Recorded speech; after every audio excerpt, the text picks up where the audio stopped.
A quick editorial note before we start. I recorded this on video twice, and for some reason, the audio just wasn't coming through even remotely clear. So I'm still trying to figure that out. In the meantime, enjoy an updated audio recording. Hey everyone, we officially made it. This is episode 30 of the Positive Legacy podcast for Christian fathers. And you have stayed with me week after week. So I really want to thank you all for listening and are watching. Or in this week's case, just listening. And that's fine too. We're at about 750 downloads, and that may not sound like much, but I started this podcast because I was writing weekly blogs week after week that no one was reading. I knew I had something of value for every dad out there, so your support proves it. So I want to thank you again. Okay, on to the next objective. Episode 30, when you're one word away from making it worse. You don't fix patterns by trying harder in the heat of the moment. You fix them by learning how to insert a tiny wedge into sequence, right between trigger and your reaction. As I said, I'm Dan Hayden, and this is the Positive Legacy Podcast for Christian Fathers. In our last episode, we started this four-part series by exploring the loop that runs underneath a lot of our bad days at home. That loop looks like this: trigger, we react, there's fallout, that fallout leads to distance, and there's a reset without any real repair. And then we repeat that loop week after week. Now, if you missed that one, go back to last week's episode. And if you want a deep dive on the inner experience of triggers, old wounds, saboteurs, and meaning making, go listen to Triggers at Home and or Triggers in Marriage. Those two episodes give you tools like notice, name, narrate, and the sage chicken for your marriage. Today, I want to zoom in on one tiny section of that loop: the few seconds between the trigger and your reaction. Because if you can change that, you can change the entire experience for your family. Let's revisit that loop quickly in plain terms. Again, something happens. Your nervous system assigns a meaning to that something. That's the trigger. Then your saboteurs take over and you react. Maybe you get loud. Maybe your tone sharpens. Maybe you withdraw. Or maybe you use sarcasm a little more than you normally would. Hey, that's the reaction. Next, there's some kind of fallout. Maybe the room tenses. Maybe one of your kids cries or shuts down. Everyone pulls back emotionally. That's the distance. And eventually, life resets without really ever naming anything. And then next week, the same situation comes around and the loop runs again. In my earlier episodes on triggers, we talked a lot about how to handle your inner world in these moments, noticing the surge in your body, naming which saboteur is talking, narrating a truer story with the Holy Spirit.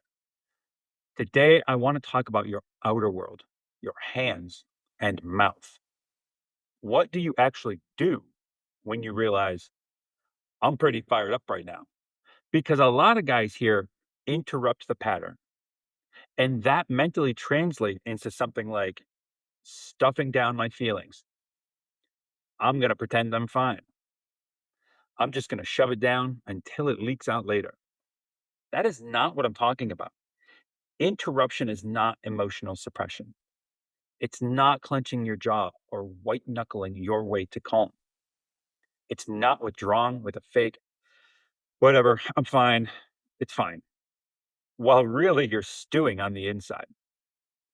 And it's not getting more strategic in your argument or just slowing down just enough to land your next verbal punch more precisely. Interruption, the way I mean it, is much simpler. It's a tiny, trained pause between the trigger and the reaction. Just enough space for your sage and the spirit to get a word in edgewise. Scripture talks about this as slowness. James says everyone should be quick to listen, slow to speak, and slow to become angry. He doesn't say never feel anything, but he does talk about pace. Slow is not weak. Slow is strength under control. So, how do you actually do that? How do you train a pause that you can find when the room is hot? Let me give you a three-step pattern you already know pieces of from PQ, but I want to put them together in a very simple way. Name it, breathe, delay. That's it. Name, breathe, delay. Now let's walk through each. First, we name it. When you feel that surge, maybe your chest tighten or your jaw clenches, you feel that heat rising in your face. Your first move is not to fix the external situation. It's to quietly name what's happening inside of you. Maybe you name the saboteur. Maybe you even just name the emotion. This is my controller. This is fear. This is shame. You can do this silently in your head or even under your breath if you need to. The moment you name it, you've stepped 1 inch outside of it. You're you're no longer only the reaction. Now you're the man who's noticing the reaction. In PQ language, naming the saboteur separates you from it. In faith language, you're bringing it into the light. Second, breathe. After you name it, take one intentional physical breath. Could be as simple as inhaling slowly through your nose and exhaling slowly through your mouth. Now, if you're really amped up, you can use a version that we talked about in one of our masterminds recently. Fill your lungs with as much air as possible. Then take one last second sip of air on top of all of that. Then exhale everything out long and slow. You don't need a 10-minute meditation session in the middle of your kitchen. One deep, aware breath is often enough to signal to your nervous system, hey, we're not in mortal danger here. We're just in a conversation. Remember, your saboteurs, they act fast and automatically. Breathing slows down your physiology. Think of it as knocking your nervous system down one gear so your sage can grab the wheel. Third, delay. After you've named it and you've taken a breath, you give yourself 3 to 5 seconds before you speak or move. That might look like eye contact and silence, or looking down at the table for a moment, or even just saying, hey, can you give me a second before you answer? This isn't a dramatic Hollywood pause. It's a small, ordinary delay. But in that delay, a lot can shift. Volume can come down one notch. Your word choice can soften without losing clarity. You might even realize you don't need to say as much as you are about to say. Let me give you a couple of real examples so you can see this in motion. Now, a while back, and I love this story, a while back, I tell my Crocs on the dog story. So there was a moment not long ago when my son Billy wanted to put Crocs on our dog. We were already tight on time, heading out the door for school. The old loop would have been trigger, hey, we're late. And now you want to do what? And then here comes the reaction. Yeah, absolutely not. What is wrong with you? Get in the car. Here comes the fallout. He says, fine. He stomps off and he just shuts down. I feel justified because, hey, we're on time and I got the kid in the car. But now everyone's tense. This time I caught it. So inside, I felt that urge to snap. My controller was raging. So I stopped, I took one breath, and I hesitated. While I was pausing, he tried to put the Crocs on the dog. Spoiler alert, they didn't fit. And I'm fairly confident my dog did not want to have Crocs on her feet. But by the time my breath was out, he had already abandoned that idea and was heading to the car. I didn't need a speech. I just needed a pause. Here's another example that came up in our men's group that I coach with. One of the guys was working from home in the basement. His daughter, 3 years old, came down quietly behind him while he was locked in on work. She suddenly popped up into his peripheral vision. He startled, and between the startling response and the stress, he let her have it. What are you doing down here? You know you're not supposed to be here. As expected, instant tears. She ran upstairs and told his wife, Daddy was being mean. Yeah, probably pretty justifiable. But in that moment, there was no time for a fancy PQ rep. The reaction had already happened. But what came next mattered. He noticed almost immediately That was way too big for what actually happened. He named what had just taken over. He went upstairs as soon as he could.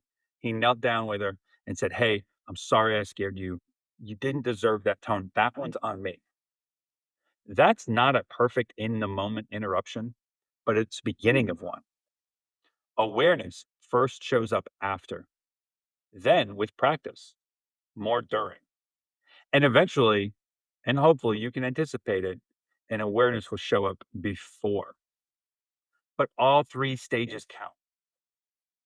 I want to be clear about something important here. Interruption is not about pretending you're not bothered. Look, you can still say no. You're still the parent. You can still hold a boundary. They are still your kids. You can still correct your kids and disagree with your wife. You're not turning into a doormat. You're shifting how you enter that interaction.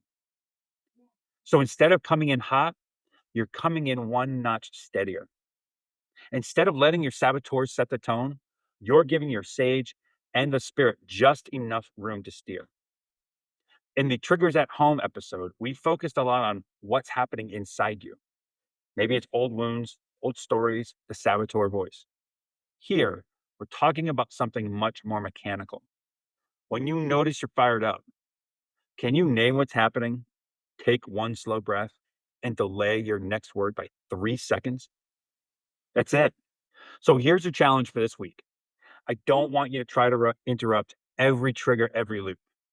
Pick one predictable pressure point you identified in that last episode. It might be Sunday morning getting everyone to church. Maybe it's a random Wednesday morning getting the kids to school, or it's homework time or meal planning. Then commit to this. Every time that specific situation happens this week, I will name what's happening in me. I will take one slow breath. I will delay my next word by a few seconds. You don't have to say anything profound in that pause. You just have to take it. Hey, you're going to miss it sometimes. You'll remember after, and that's okay.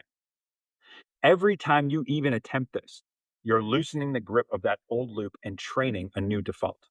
If, as you do this, you realize the emotion underneath is way bigger than you expected, that's your cue to go back to those earlier episodes on triggers.